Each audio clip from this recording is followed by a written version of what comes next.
C'est en habitant en nous que l'Esprit de Dieu prend le nom de Saint-Esprit. C'est là que Dieu nous révèle sa sainteté. Il est donc littéralement vrai de dire de l'Esprit qui demeurait en Jésus homme et qui devait plus tard demeurer en nous. Le Saint-Esprit n'était pas encore. L'Esprit de Jésus glorifié du Fils de l'homme devenu Fils de Dieu ne pouvait pas exister avant que Jésus eût été glorifié. Et ceci nous explique en outre pourquoi c'est l'Esprit de Jésus et non directement l'Esprit de Dieu qui pouvait nous être envoyé pour demeurer en nous. Le péché avait interrompu, troublé nos rapports avec Dieu lui-même, autant qu'avec sa loi. Et avec la faveur divine, nous avions perdu la vie divine. Christ est venu non seulement affranchir l'homme de la loi et de la malédiction de la loi, mais ramener la nature humaine à Dieu, rétablir sa communauté avec lui et nous faire participer de la nature divine. 2 Pierre 1,4.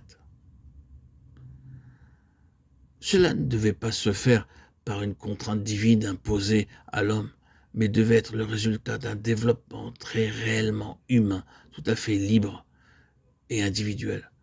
Pour cela, Christ, devenu lui-même chair, devait sanctifier la chair en sa propre personne et l'amener à devenir volontairement l'habitation de l'Esprit de Dieu.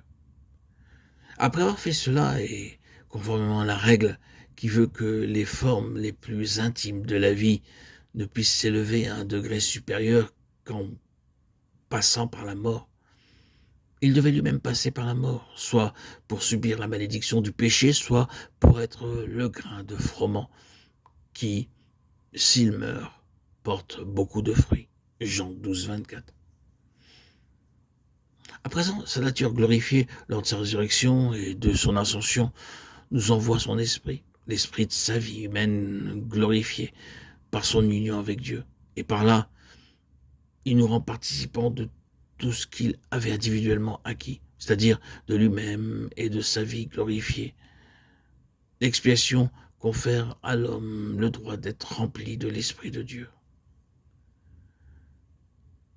Jésus, après avoir revêtu lui-même une nature humaine nouvelle et sainte, peut à présent nous communiquer ce qui avait été jusqu'alors inconnu, une vie à la fois humaine et divine. C'est ainsi que l'Esprit, qui est la voix individuelle de Dieu, a pu devenir aussi la vie individuelle de l'homme. Et c'est parce que l'Esprit est le principe vital de Dieu lui-même qu'il peut être aussi le principe vital de l'enfant de Dieu. L'Esprit du Fils de Dieu est ainsi en nous, l'Esprit qui crie « Abba, Père ».